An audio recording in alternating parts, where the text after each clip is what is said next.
we had an opening by Deputy Director Smythe of the Department of Home Affairs, who really laid the groundwork for us in terms of the environment that we're working in, the challenges that we're facing, really clarified a lot for us in terms of why we're gathering here today, to set the scene for us to try to come up with our understanding and our potential solutions for how to address things moving forward. We also had a very, very stimulating keynote address by Professor Noemi Bohanna. That was a real treat for me, and I'm sure for many others as well too. And she challenged us to think a lot more about the function and the importance of place. She also challenged us to think about things more three-dimensionally when we're applying risk assessments and understanding of the violent extremism landscape, that we think about it in a more three-dimensional way, to integrate people, place, space into an understanding of what the whole ecology says, so we can better understand not just the risks of the individuals, but the risks of the situations and the places and the spaces. And also, well done to everybody on the discussion session yesterday. I thought that we did, we didn't solve everything, but we moved the knowledge needle, the exchange, just a little bit further down the line, which is what we try to hope for in these type of exchanges. And today we have another terrific day planned ahead of us, another full day. This morning, we are going to be addressed virtually by Dr. Ghayda Hassan, who's out of Canada. She'll be joining us virtually online very, very shortly. She'll be giving a practitioner address entitled, "I Know It Works, but Not Sure Why," and talking about practitioner successes and challenges. And I think for many of the practitioners in the room, that title probably resonates with a lot of you as well today. We also have another full day of sessions, both session A and session B. And I'll explain the session A and session B for the newcomers during the housekeeping in just a moment. We also have another discussion session led by our very own Kelly Michelle. If I know Kelly, she's really going to challenge you to speak up and discuss, so be ready. And also, we have today, right after the plenary session, a separate workshop for our higher degree research students and early career researchers. Now, I know a bunch of you have RSVP'd earlier to that. However, if you're in the audience, you didn't know about it beforehand, if you're an early career researcher, or if you're a PhD student, or if you're thinking about doing that, please feel free to go into the room, join that session. Professor Bohanna will also be there for that session. She'll offer her advice on her academic journey. This is being led by our HDR coordinator, Haley Tran. I know she's put a lot of thought into this program as well. So if that's something that's of interest to you, and that's where you are in your career right now, please feel free to join that session, even if you hadn't RSVP'd earlier. Now, just a little bit more housekeeping before we turn it to Dr. Hassan. This is for the benefit of those who weren't here yesterday. So for those who've heard this before, thanks for your patience.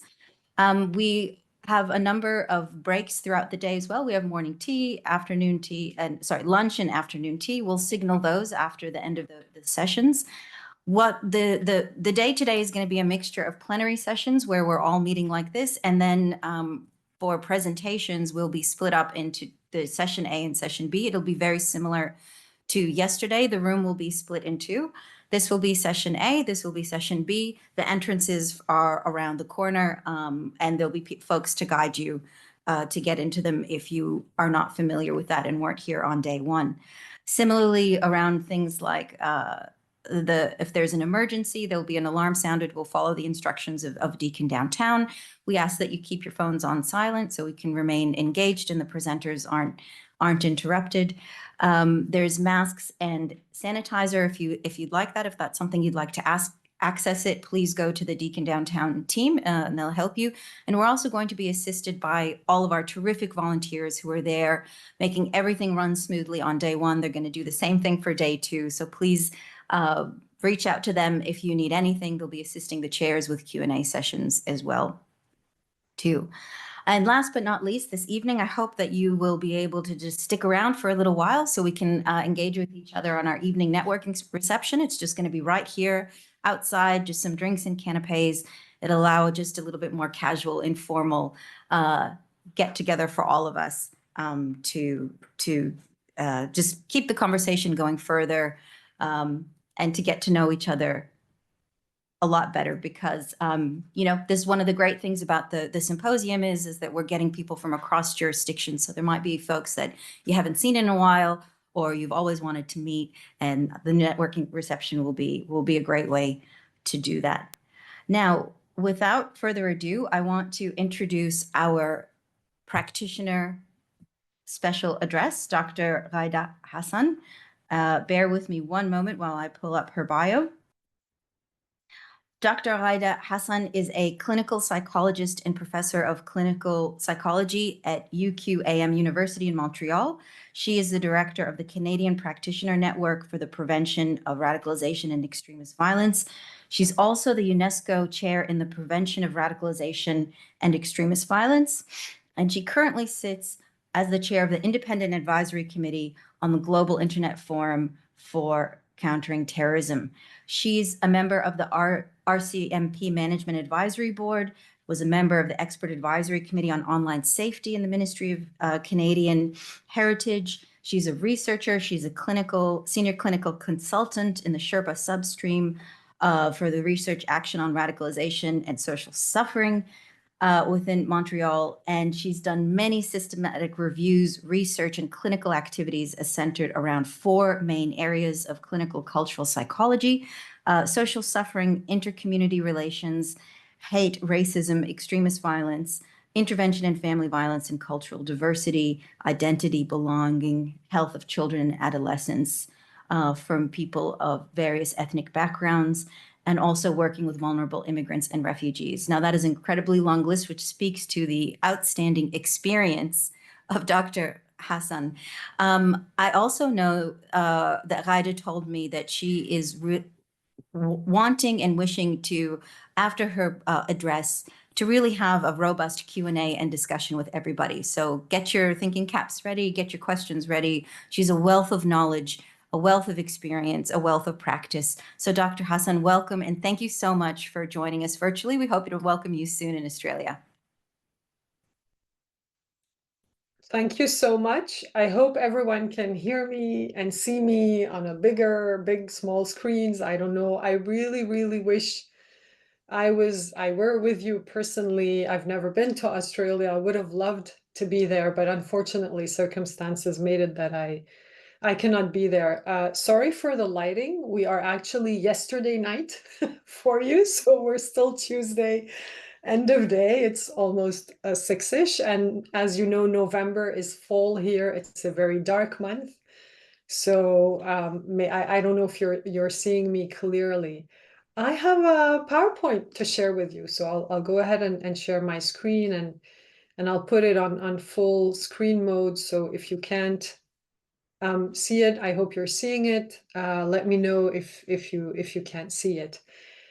So thank you very much. I will remind myself to shorten that bio paragraph. Nobody would want to listen for 5 minutes, somebody else's bio, but I really hope that this will be an interactive exchange, despite the fact that I'm not with you in the room. But it's just amazing that actually, video conferencing allows us to cross borders so easily and cross time. So, in speaking about places and spaces and time. Yeah, so I wanted to share with you a little bit of the work that we're doing here in Canada and some of our cooking stuff. So what is our daily work looking like? What are the risk factors that we are seeing in people we work with? What are the challenges that we are seeing as practitioners as well? And some of the maybe when we talk about challenges, we talk a little bit about way forward. This is not something I do alone. As you know, we are a Canadian network of practitioners, and I have put on my screen left and right some of the names of the teams that actually work in this space. So just to tell you quickly who we are, the Canadian Practitioners Network, we are really a network that was founded in 2017 by myself. But the idea really came from the fact that I personally felt that the whole field of violent extremism was populated by a lot of research, a lot of policy making, which is really amazing.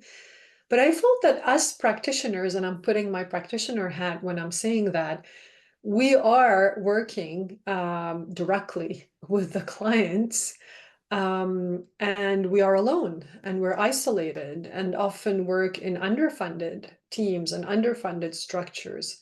So the idea was really for me to connect practitioners in a field where we're actually all, trying to do our best, not always understanding what we're doing and why we're doing it, kind of, trying to reinvent the wheel, whereas maybe some things have been done elsewhere. And so the idea was really to, connect practitioners, share our practices, learn from our practices, but most importantly as well, I don't know about you in the room today, I think most importantly, how to leverage our voices. Because another thing that I have experienced, and I have the luck to cross both practice, research, and policy spaces, practitioners, sometimes we don't have time to write. So our expertise, kind of stays within our domain.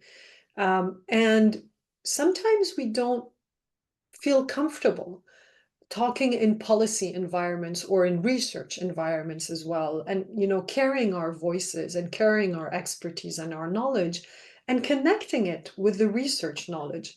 So really, this is what CPN-PREV means to do. It is really a space where we want to leverage practitioner capacities, but also generate consensus-based guidelines based on research evidence. And this is why we do systematic reviews, to tell practitioners, this is the kind of evidence you can trust. And that's the kind of evidence that is, well, you can't really trust that because the methods are not good enough to provide trustworthy evidence. And also to promote collaboration. I don't know, Canada and Australia are kind of two countries on, I can say, on the opposite sides of the planet, but interestingly, very similar. In many ways, in their colonial histories, in the diversity of their populations, and in some of the challenges that we're facing. And I can, I don't think I'm very wrong if I say that there are challenges of collaboration between sectors, likely on Australia, just like there is in Canada. And some of the collaborations that are very difficult are, for example, between the more social, psychological health sector and the safety sector or the policing sector, where there may be quite big differences in culture and collaborating and ethical standards. And so it's a lot of learning how to work in a collaborative way while respecting our respective mandates and expertise as well. And really the idea is to leverage capacities, strengthen capacities, and how we do it, knowledge mobilization, collaboration around a lot of events, a lot of products. We have a community of practice where we meet every single month. We have a Canadian-wide mapping with, a Canadian map that identifies initiatives where people can consult. But I wanted also to share with you that our community of practice, and our community of practice includes 3 models. So just so you know what it looks like in the Canadian landscape, we have really 3 models of intervention in the PCVE space more generally. We have the hub model, which is actually a multi-agency model that mobilizes and responds when individuals are in acute risk. In Canada, there's about 200 hubs, and these hubs are not at all about extremism. They're really multi-agency tables that meet on monthly basis and share acute risk situations, and then develop a collaborative model to intervene. So it could be an acute risk situation about anything, a homeless person, somebody who had, violence in the home, it could be anything. And these models are just adding the violent extremism aspect to it. Of course, it's risk driven, collaboration driven, and the aim is to reduce high risk doing a rapid intervention. Focus tables in Toronto are one example. We also have highly specialized tertiary intervention teams, and these we call them the social polarization teams. So they're networks of local teams of mental health and social services practitioners who become specialized in the field and to whom individuals, families, schools are referred so that they can do like a wraparound kind of intervention. And then we have specific programs which are really have been kind of developed and tailored to address specific aspects like the exit model programs or like multidisciplinary specialized teams. And I've put you a few examples. And I think it's kind of important to show you this diversity because while it's one country, there are different provinces, you know that, different needs, but also the fact that having those diversity in approaches and models allows us really to kind of learn from each other and see, kind of construct, let's say, the model that seems to be functioning the best and learn as well from our mistakes. So one of the issues, for example, that we're facing, and I'm going to say it up front, is the fact that in Quebec, that's the French province of Canada, we have established specialized teams. And so these specialized teams work very well with taking on individuals and providing services. But what is happening is that when we need to refer now the clients back to their communities, to their community clinics, to community youth worker, these community services are refusing our clients, saying, but no, but you're the specialized teams. And so actually, while we thought we were doing a good job in establishing those specialized teams, we were also in a way disrupting the access of services in their ecosystem of the people that we work with, because they're kind of referred to those specialized teams. And we're also de-responsibilizing, if I can say, I don't know if it's the word, we are de-responsibilizing the local services from their responsibilities of providing services to vulnerable individuals. So, you know, it's always like a double-edged thing that we need to work with. So what I want to follow through after this introduction is really to describe the current state of issues we're facing. So to see if it's something that relates, like that really resonates with your experience as well, and to identify some of our successes and challenges, to share them with you, and some of our promising approaches. So in terms of what we're facing, we're really facing children of extremist parents. So while the European continent may be more familiar with the socialization of children into extremist ideologies like Nazi ideologies and others, this is something that's a bit more new, like having the second generation, if I can say, of socialization into extremism. And this is something that poses significant questions, particularly in terms of the whole aspects around youth protection law. You know, is it something that can be considered social alienation? But then again, what are the risks if we integrate it into more like the youth protection framework? We're dealing with families of violently radicalized or violently extremist persons. We're dealing with victims of extremism and hate crimes, conflicted communities. So for example, fascist and anti-fascist groups fighting a little bit in neighborhoods, and neighborhood people, you know, getting worried about safety in the streets. We're dealing with families of individuals who hold strong conspiracy theories. So we have a support group for family members of individuals who have conspiracy theories so that they can share their experiences and solutions. Individuals on different points of the extremism spectrum, and you see here a young father who's talking about the total war and the end of the world coming in. We have the potential lone actors, of course, but we have something also that I don't know if you're facing, but the famous provocations and cultural quiproquos. We've been currently asked very often to go in schools, and I'm surprised. I'm surprised by the fact that as adults, we have become afraid of teenagers in schools. Sometimes we construct them as potential threats. Sometimes we don't understand that they're provoking. They want dialogue. They want to understand what's happening in their world. And that provocations are kind of taken literally as threats, whereas they're just an invitation to exchange on something. And cultural quiproquos, again, relate really to the construction of certain individuals as potential threats simply based on their religious, affiliations, let's say, or their ethnic affiliations. What we're seeing also, so all these are data that are coming from our clinical teams or intervention teams. Of course, social polarization as the upstream driver of extremism connected to the international conflict. The situation currently in Palestine and Lebanon is one of the most, let's say, inflammating topic in terms of social polarization in communities in Canada, where there are big communities that identify either with the state of Israel or with Palestine, with Lebanon, and it's creating a lot of social conflict, a lot of silencing as well of Jewish and non-Jewish communities who may not identify to the politics of Israel. So there's a lot of tension around this space. And unfortunately, malintended groups are really using this to further fuel hate in our youth and less youth individuals.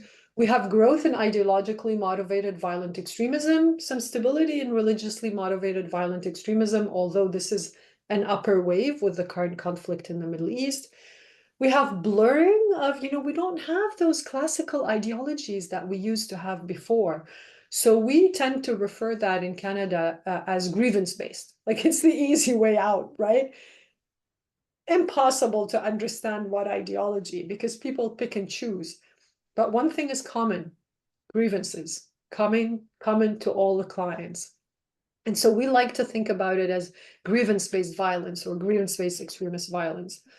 A very preoccupying tendency is the grooming of pre-teens. Younger and younger children are being groomed into extremism and into self-harm and into violence.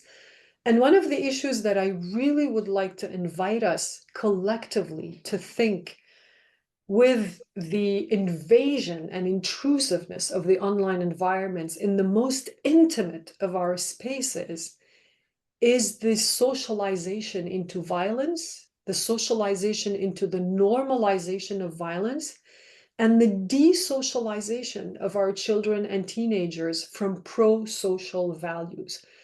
I'm really very interested in looking at it more and more from a developmental socialization and desocialization perspective because of the impact of the values, the imagery that are being conveyed online to our youth who are in a total, socialization developmental process. So I think there is some interest for me, at least, in looking at it that way. And not only into what and how much violence is normalized in their lives, but what values and what visions they are actually being desocialized from.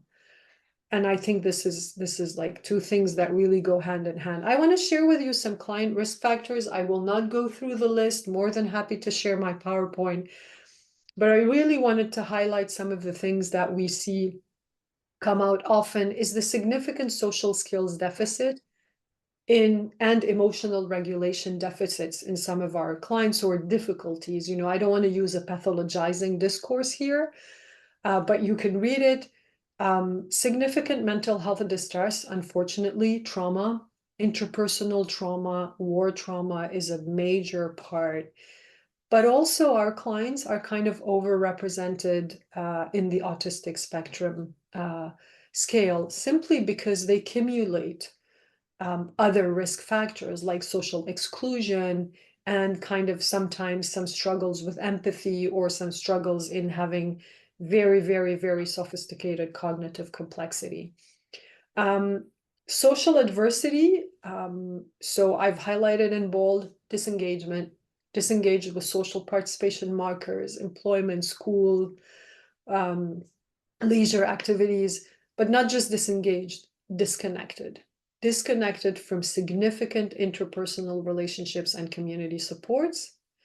And then the interpersonal relations are really characterized by trauma. The majority of our clients, if not all, have trauma, have histories of trauma, relational, systemic, intergenerational, some family issues, and replacement of real life interpersonal relationship with online communities. That can be good if the online community is pro-social.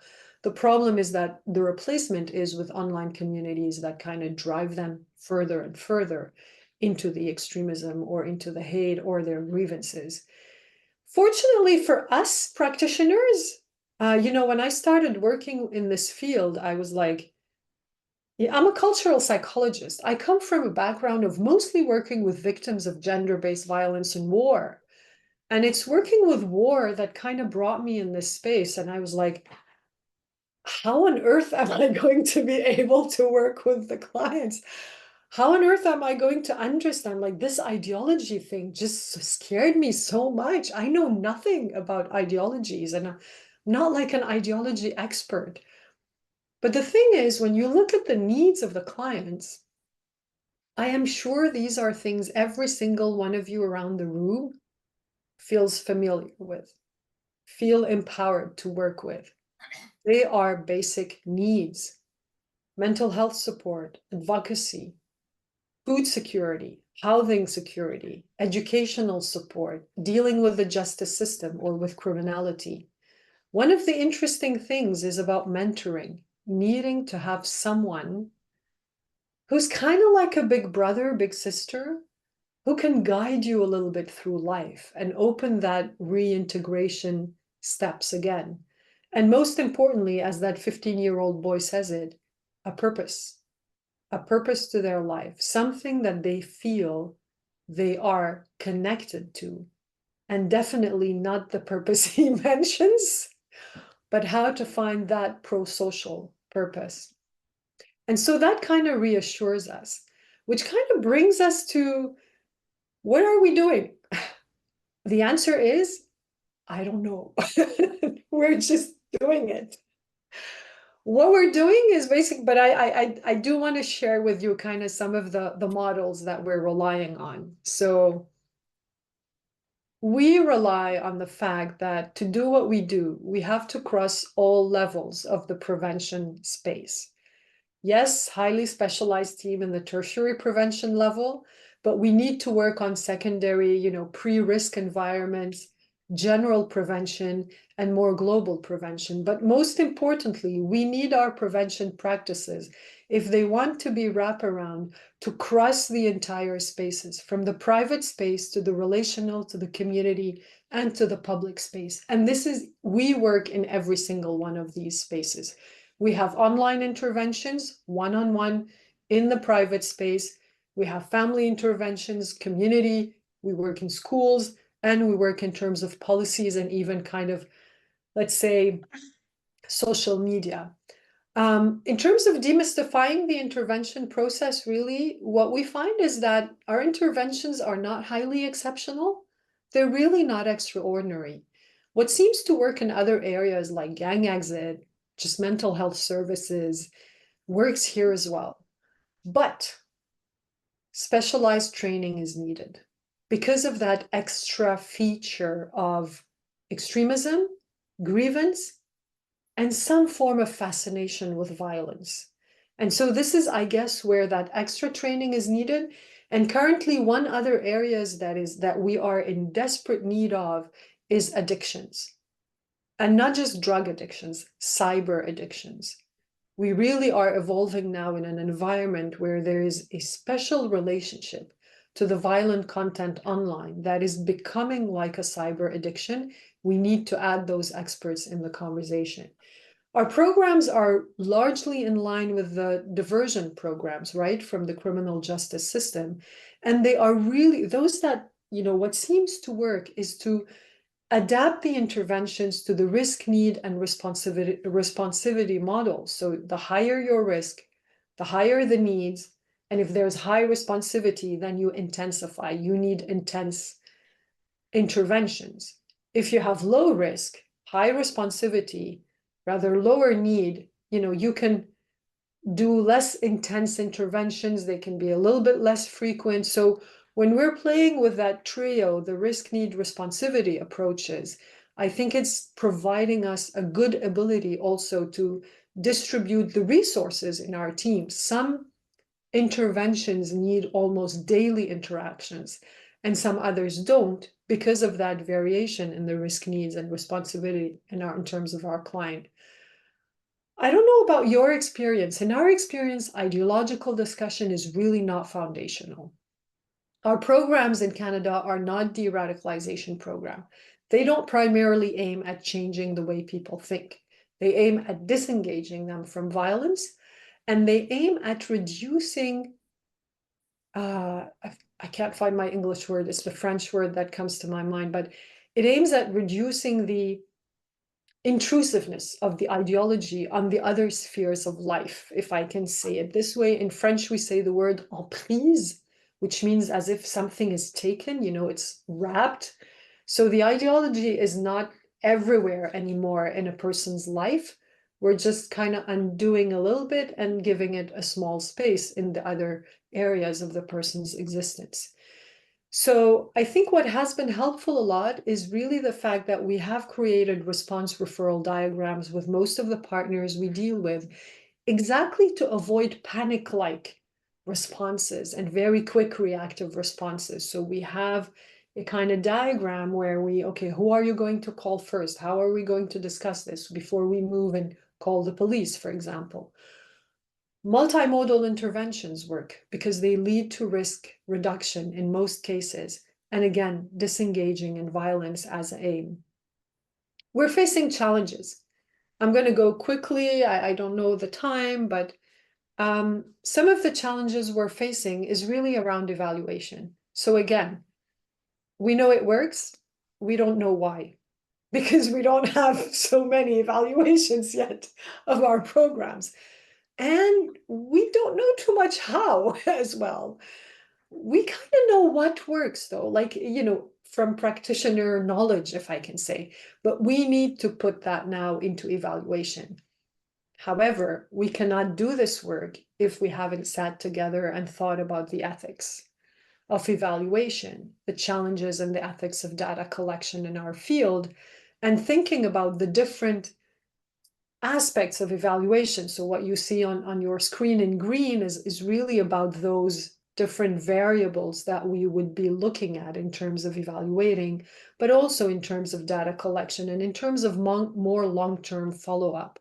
We have done systematic reviews on studies that have evaluated primary, secondary, and tertiary intervention programs, and a lot of interesting lessons are learned in terms of how to conduct future evaluation research. Some other challenges. It's hard to prevent violent extremism if it's not established as a whole of society priority. Now, that doesn't mean that the government has to go through complicated interministerial plans, but it means that they need to coordinate the efforts. And this is an essential part. If only one sector of the government, let's say public safety, handles the prevention, it's not going to work, because health and education are huge parts of the prevention of social polarization and violent extremism. So these other sectors of government need to be involved, need to feel like this is part of their job. They don't have to call it prevention of violent extremism, even definitely not call it that, but there's a role to play. The other thing that it's a little bit connected is the fact that it's hard for government sectors to do that when they themselves have very little knowledge of the problem that they're dealing with. And this is why speaking with practitioners and research on regular basis is really very important.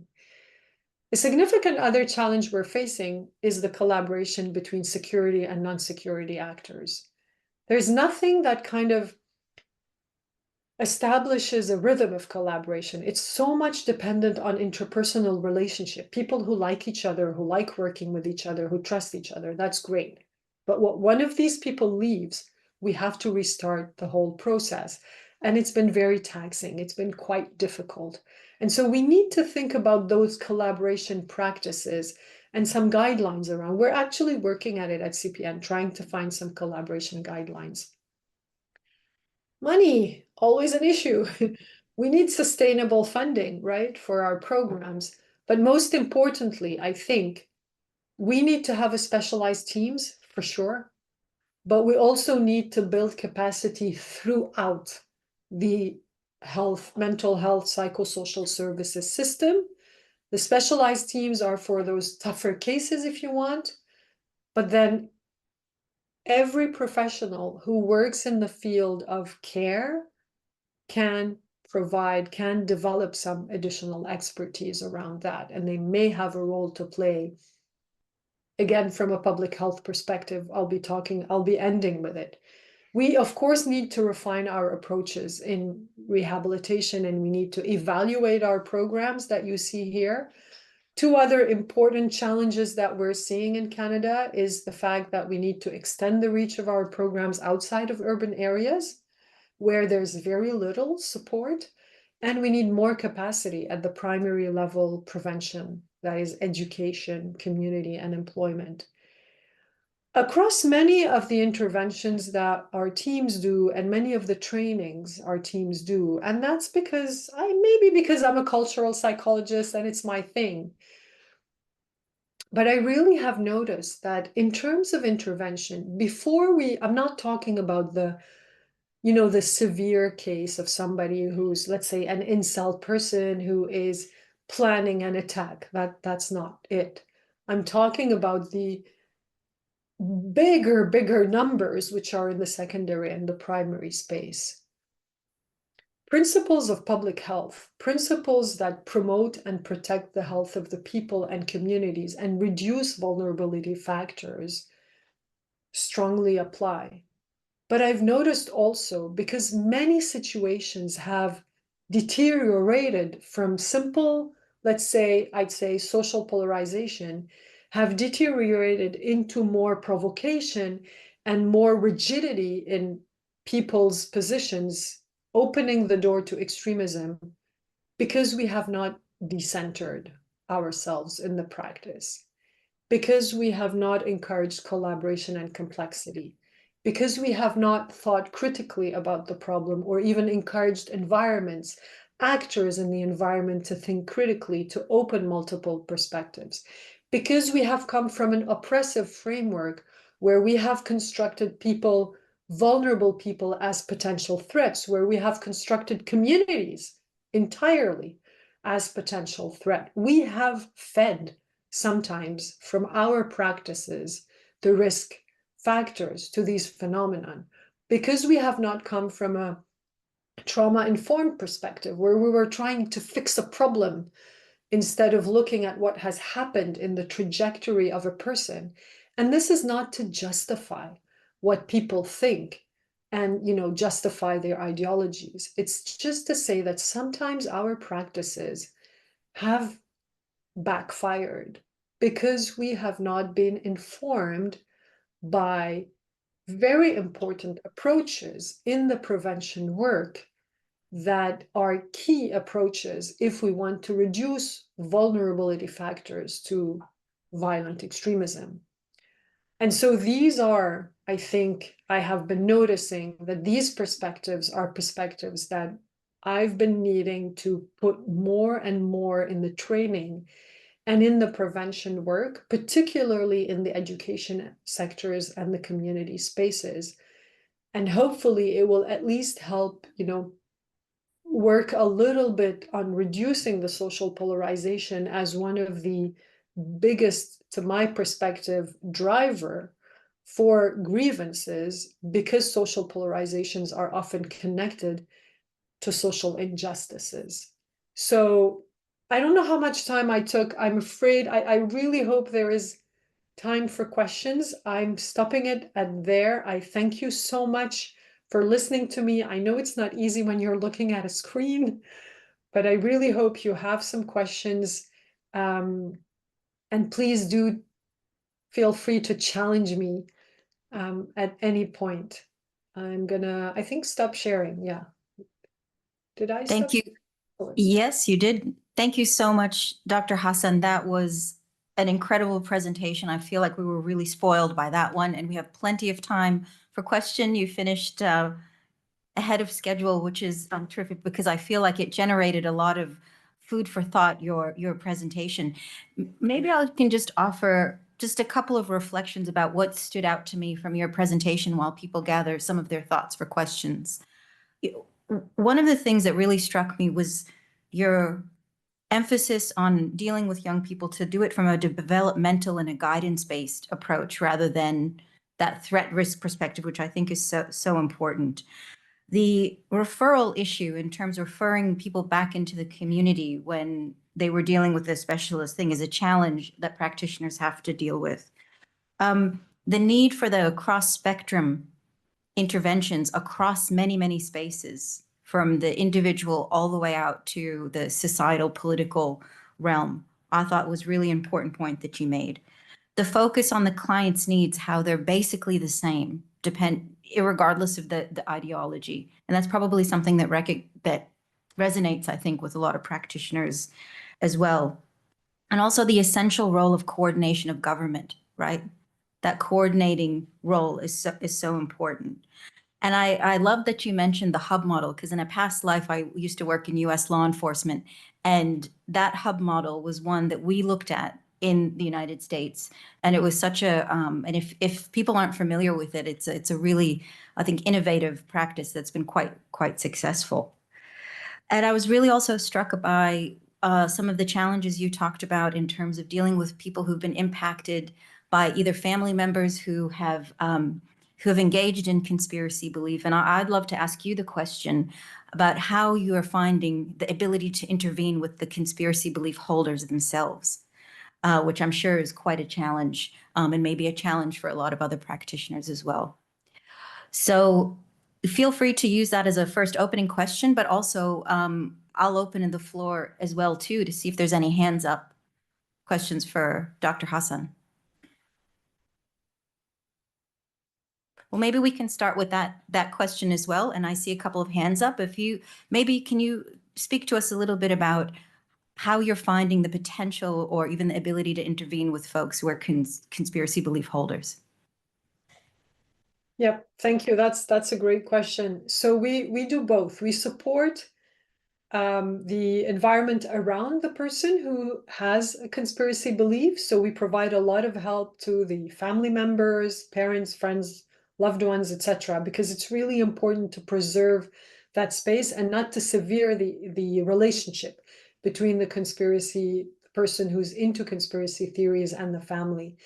Another work that we do is really, again, we don't focus on the conspiracy theory itself. We really focus on what drives the person to the conspiracy theory and its grievances. Sometimes it's grievances, it's hurt, and sometimes it's also legitimate doubt.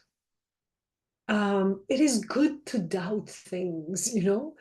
And so sometimes but that person did not find good reception by their environment when they started to question things.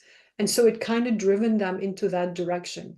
So we try to foster the healthy doubt and the ability to go and search, understand that healthy doubt versus the doubt that kind of attributes nefarious intentions to individuals. So this is another way that we work through it. I also had another idea about it, and I just it slipped my mind. Maybe it'll come back, but It'll come back to you. Another direction of intervention that we use as well. Great, thanks. Michelle. Hello, Ghayda. It's Michelle Grossman here. Nice to see you again. Look, my question is a self-serving one because we've just finished a study on what rural regional CVE programs or needs and resources might look like compared to our metropolitan settings. You've raised the same issue as one of the challenges for you guys in Canada. But my question to you is this. In your mapping so far of what these challenges consist of outside the big urban areas across your provinces, do you think in Canada that it's just a question of taking your existing services and resources and sort of building up the same capacity, outside urban areas? Or are you finding that more rural or remote areas across provinces actually have slightly different needs than the metropolitan areas. So I'd be really curious about whether you think it's a question of providing more of the same across the country, or more things that are tailored to some specific contextual location-based needs that might differ across city versus rural areas. Yeah, I mean, Michelle, happy to hear you. I can't see you, unfortunately, but you've answered the question. No, not more of the same. Not more of the same. It's clear that there are big urban areas have special dynamics. They have a special density. Even the physical space is organized differently. I can give you a very simple example. We have a neighborhood in Montreal where there's a lot of gang criminal activity, and it's attracting youth a lot. But if you look at the way that the urban space is designed in that neighborhood, that is actually, the neighborhood is cut by a highway. So youth cannot cross, there's no free circulation in that neighborhood. You would not so much find that in a different environment. So I think there is both geographic space, urbanistic realities, but there's also diversity realities, sometimes in bigger areas as compared to rural areas. There's also the way that just the structure of services are organized that is different. And I would say sometimes certain historical ideologies or narratives that are also maybe different from rural to urban areas. So while currently some teams across the country, like OPV, is trying to provide some sort of remote services, it's clearly just putting up a little plaster. And we will need definitely to support a decentralized emergence of capacities specific to those areas that are very adapted to the needs of the areas themselves. That's for sure. Thank you. Mark, please. Mark Duckworth from Deakin University. Just reflecting on one of your last comments around how we've constructed whole communities as potential threats, and as you said, we've asked the question, you know, we should ask, rather than say what is wrong with you, what happened to you, and thinking about your issue about this being a whole of society question. In the Australian context, it's often been criticised with, you know, refugee communities and more on recent migrants, the failure of settlement services. People are often, relatively speaking, abandoned, you know, given very few services, and whether or not Canada's actually done a better job at settlement services in this space. You probably can't make a comparison, but just thinking, is this an issue in Canada, and how has Canada dealt with this? I mean, yeah, of course. Thank you so much for the question. I think it is hard not knowing, not knowing so much what the landscape looks like in Australia. I think Canada did good in terms of settlement services, but it depends with who. There's a double standard. There's always a double standard. There are always refugee and migrant communities who are not welcome, and others who are. And for some reason, settlement services can be more accessible to certain communities as compared to others. I think it's not faring very, very bad, but there's a lot of challenges around settlement services. There's huge challenges around language acquisitions, huge challenges around housing, particularly now after COVID, huge challenges in terms of employment. And it really speaks to, for me personally, it's easy to say that, right? It's harder to fix it. It speaks to two key issues, and one actually key issues that is significantly preoccupying me. And elections in the US are coming in a few days, so Canadians were all like that, you can imagine. is the systematic disinvestment of the social integration, education, and health services in Canada, as well as likely in other countries around the world. In every country that has deteriorated in terms of peace and social stability that I have studied, it started with the, again, it's not an English word, with the fragilization of the health and education and social integration systems. So other countries, other stories teach us lessons, but the problem is that it's a political priority. So we need to speak up, we need to pressure, we need to send a clear message to the political people in our country that they might not want it, they might not intend it, but they are putting their country in significant danger if they attack those systems, because these are the systems that prevent going down in terms of intercommunity tensions and in terms of conflict and violence. So, you know, people may not agree with me, but I'm a very, very strong defender of the importance of accessible education and health services. Most of the grievances of the individuals that work with come from grievances in those areas. Sophie. Just right there, please. Thank you. Thanks so much for your presentation. It was really fascinating. I just wanted to hear a bit more. You spoke about cyber addiction as something that you see as an increasing factor. What sort of policies and programs does Canada have in place, and what direction is Canada going in terms of reforms to support people with that issue? Currently, nothing, not much. I mean, there's no policy in Canada. There's no legal framework around the mitigation of online harms. They've been working on it. There is a policy coming out soon around the mitigation of online harms that will be connected to an online harms regulator. I think like a pretty much of a Canada learned a bit from the New Zealand, the European, the UK experience, etc. We don't know if there are any support or funds that will come with it for capacity building around the cyber addiction problem and the massive exposure to violence. I am very concerned because our youth are being exposed to a lot of violence online of all sorts, a lot of hateful messages and discourses.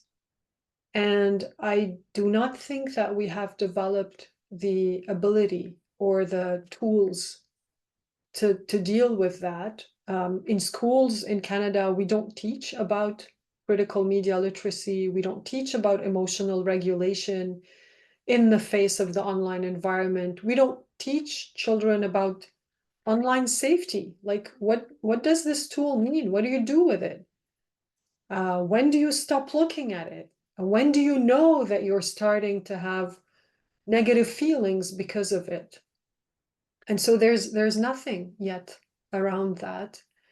And I'm very worried about sexual exploitation online of children and not children, like CSAM, you know, non-consented sexual material imagery.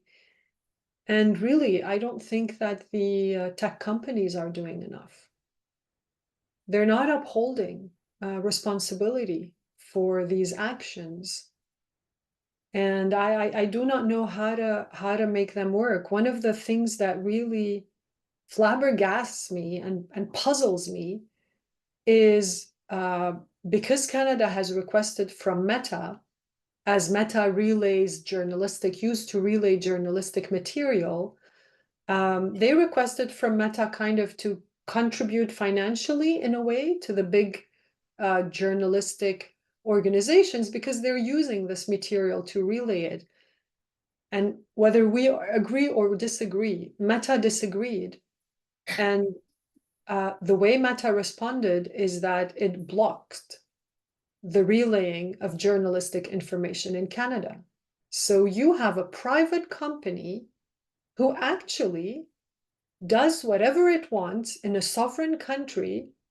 And if I want to relay a journal articles through Meta in Canada, I cannot. It does not go through.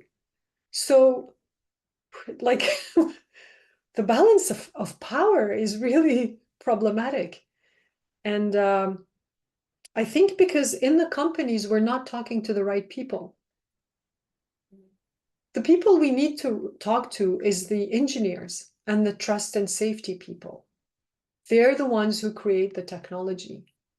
We're talking to the policy people, but I'm not sure these are the right people to talk to in the tech companies. So I think that's a big problem. I'm going to stop talking about it because, and I don't want to vilify the internet. Like it's a great space. But I think there's a lot of harm there and we need to seriously start addressing it. Well, we're certainly facing a lot of the similar challenges in Australia with that, and the media bargaining codes in Australia. There's lots and lots of efforts in Australia at the moment. I think the work of the E-Safety Commission here in Australia could serve as a useful model, but absolutely a lot of the shared challenges. Sophie, I don't know if you feel comfortable. Do you want to follow up in terms of what the New South Wales thinking is on some of these things and how you're moving forward? Yeah, sure. I'm sorry, I should have introduced myself before. I'm Sophie from the New South Wales Premier's Department. So our government, was it 2 weeks ago? God, it's a blur. Held a social media summit in partnership with the South Australian government.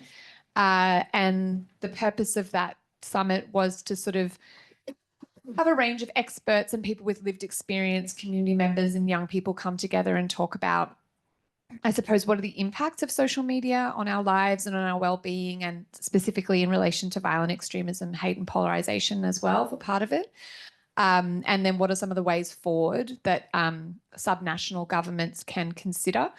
And so at the moment, the federal government is looking at legislative reform around the age of access to social media. And so state and territory governments are contributing to that process. I think it's been really interesting to hear the differing points of view on some of the benefits of restricting age, that restricted age of access, as well as some of the potential harms. So I think a lot more consultation will need to be done with young people, and particularly young people from marginalized communities, around how do we kind of have the best policy settings around limiting harm, but also making sure we don't cut off some of the positives around online activity. And then obviously looking at how we can kind of supercharge the way that we're working with young people in schools. I think, I'm not sure if we have colleagues from South Australia here who can probably speak to this in more detail, but the South Australian government announced a package of educational reforms around digital literacy in partnership with eSafety, which is great. And I think really looking at how we can get a consistent approach to working with young people in educational settings and their parents and communities around enhancing awareness of the harms, but also how to keep yourself safe online and how to have good practices, not just around harmful content, but around addiction, attention deficit issues, things like that. So I think probably the educational package and probably some public health communication at a large national or state level are probably what will emerge from the social media summit. Thanks, Sophie. I think we need to hear from that. I'm very eager. I need to stay in touch and learn from your experience. I think we're behind. We're way behind. Yeah. Well, following on from what Sophie mentioned around moving into the education spaces and some look at what the education setting can do around awareness around online safety and things. In general, I think within the Australian context, there's been a bit of reluctance to step in fully in the education space around countering violent extremist issues. And so maybe it seems like it's different in Canada. So can you offer us some insights or reflections about that from your experience? Yeah, so no, I think I agree with you. And where we want education to step in is not to talk about that their role is to prevent violent extremism. This is a very stigmatizing, word, it just as well as I do, preventing violent radicalization. It's not that. That is tertiary. That is public safety. Sure, why not? Like the clinical teams. The education space is all about prevention. So I think we can talk about prevention of social polarizations, oppositions between communities. It's about promoting health, preventing vulnerability factors. Again, the online environment, reducing risks of putting ourselves at risk. So I think it's really that approach. It's like call it the health promotion approach, or you can call it whatever is suitable in your environment. But we're really not using the approach that this is about preventing violent extremism. Absolutely. I think the big challenge that we have in Canada in terms of education is that educational institution and the education system is becoming very poor in terms of resources, capacities, but it's also a provincial authority. It's not a federal authority. Likely maybe the same thing in Australia. And so it really completely, or not, I don't know, but it completely depends on the province.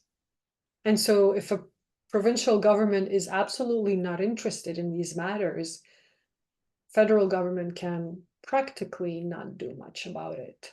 And this is, it has its advantages to have the autonomy of the provinces, but it also has big disadvantages in that sense. In Quebec, we have had some positive experience in collaborating with the education system around issues of, promoting youth well-being, promoting dialogue, promoting a positive vision of the future, reducing social polarizations, because something happened and there was like a crisis, right? And so they reached out in panic. And this is when doors started to open. But I don't think we should wait for something to happen to. Yeah. So this side of the room has been quiet. Any questions from over here? Yep, just one in the back. Hi, I'm Hannah Moran from Darwin in the Northern Territory. I work in health, but with respect to education in the Northern Territory, I know that they've very much adopted a Families as First Teachers program in the early years, which is based on a Canadian model, Joseph Sparling's Abecedarian model, and that they've adopted that in terms of supporting families in the pro-social type engagement at the very early stages as people are entering the educational context. And I just wondered, like, as you were speaking, I couldn't help but think about the connections between all those social determinants of health, that those barriers to children getting through the front door in an educational context, and the supports and the extra layers of care that are required, that perhaps that might be a platform, that space, the early years, to really start building a conversation and a shared language in this space.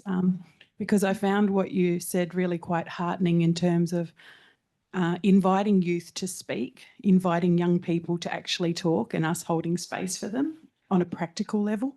I think I very much view information in general as a gift, that when people do share difficult words, that that we can then play with those and do constructive things with them. And I'm speaking about risk more broadly there. But I just wondered what your thoughts are with respect to how early do we start inviting families to talk about these types of issues, at the family dinner table, per se. Yeah. Thank you. And I mean, in listening to you, I kept thinking about the fact that what is happening sometimes is that we are opening dialogue as a debate.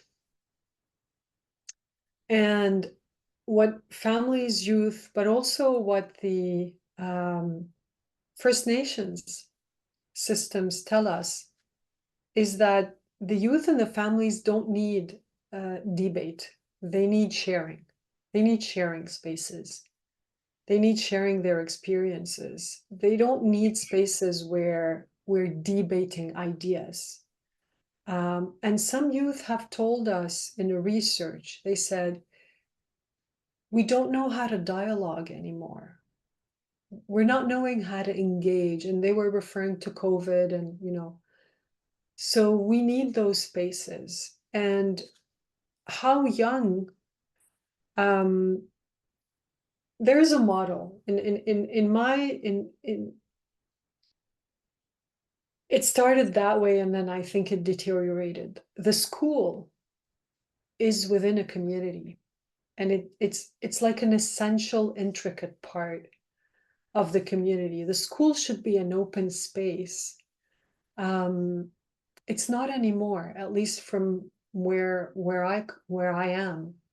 It's not anymore an open space. It's not anymore a space of sharing. Very little communication sometimes between the school, the students, and the parents. Very little involvement of parents in the school. Very little connection between the schools and the community organizations that are there. And it's really problematic because the school is a living space for youth. It's not just a space where they enter, they learn math and science, and they leave. It's a growth space. And they come in at 4 years of age, and they bring back to the families. And so in that opening that dialogue, and in opening early dialogue, from our perspective, we always think that children should be talked to. However, the dialogue is not the same, and the sharing is not the same for, as you know, pre-5, 5 to 12, 13, and teenagers. And we have guidelines around that, particularly, for example, around talking about tragic events or violence around the world.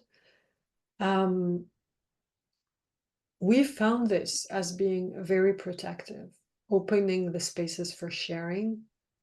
And, you know, I don't want to go into the many psychological and social reasons why, you all know them. We have found this very protective. Another space that youth are saying that is lacking is art. Art spaces, art as a healing instrument or medium is being cut in many of the school and the community environments. And that is something that the youth are asking us again. We need those spaces. These are spaces where we make sense of the world and of what is happening to us, and where we construct meaning, plus where they can revisit their traumas as well. So I hope my answer is resonates with what you're saying. But I think we need to rethink the whole school model in certain areas. That's my revolutionary side. Let's redo it. Get up those Legos and reconstruct, you know. Well, we're very close to the end of our time, but we might have time for one more question? Yep, Kelly, last word. Thank you, Dr. Hassan. That was really affirming. I manage one of our early intervention programs here in Victoria, and I'm also a psychologist. And what we are seeing here is incredibly similar. What I was really struck by, you made a comment about teens and the provocation. So some of it's like they're shouting out to have a conversation, and you said that it's an invitation to exchange ideas and exchange words with them. One of the conversations we've had it over the symposium in the last day, and we've been having it for a very long time here, is around the suitability for CVE interventions when it is potentially teens shouting out for help, young people, labeling them with CVE. And my opinion in the space is that we're not necessarily labeling, but it's an opportunity to intervene, that we can go in, have that conversation and potentially refer to other services. I'm just wondering how in Canada you approach that issue of potentially using CVE programs when it may not be something that's actually escalating to violence. It may just be a teen that is provoking. Yeah. So, I mean, the way that we've been doing it is that when a teen is provoking, we're not using CVE. We're bringing back the early. So if a situation happened at school, let's say school got in touch with us saying, there's this teen group who, whatever, they're saying, some ideological, racist, misogynist things, and then let's say they refer a couple of teen to us, or we go in the school environment and we find out that this is just exactly provocation. You're right, yeah, drawing swastika or, and then showing it to the teacher so that the teacher, of course, can be very affected by it. We're bringing the responsibility back to that environment. This is not about CVE. This is about developing critical thinking, opening up the discussion. So honestly, I can tell you that many times when we have gone to certain community environments or school environments, the clients were not the youth. They were the teachers. They were the principal of the school. And the youth were actually playing out what was happening at the level of the teachers. And so we then will bring back that capacity building within that environment and kind of under maybe the social polarization. So actually how we did it in a very concrete way is that we have a different team, a team around art.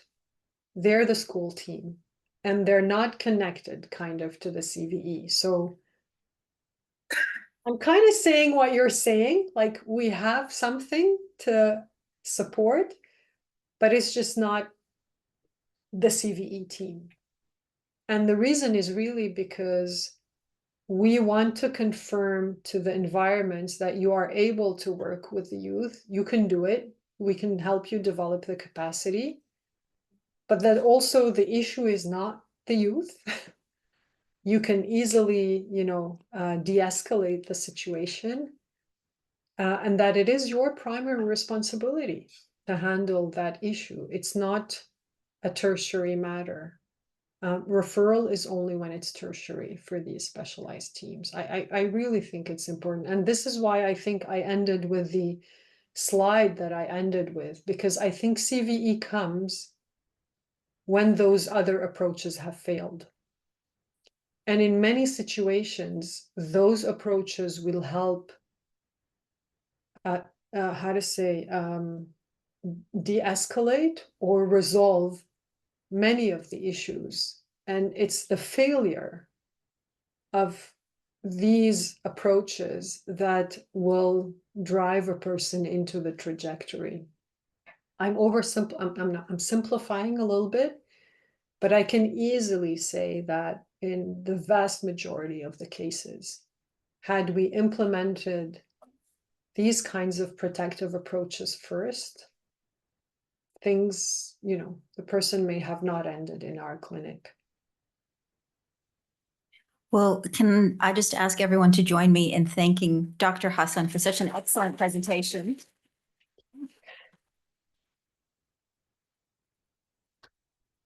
Thank you so much, Ghayda. I don't know, we appreciate your time, all of your expertise, all of your wisdom, and also appreciate, I don't know if you did this on purpose, your color coordination with Avert Green. So we appreciate that as well too. I didn't do it on purpose. That was... We hope to welcome you very soon to Australia in person. We'll let you get on with the rest of your evening. And for the rest of us now, we have a morning tea break. We'll have a break for about half an hour, and at 10:45, please go to your chosen session, and also for our HDR ERC networking workshop. That is going to be taking place at room G1, which is close to the entrance of session B. Thank you, Dr. Hassan. Good night. Thank you so much. Thank you. Take great care, and please reach out. Bye. Thank you.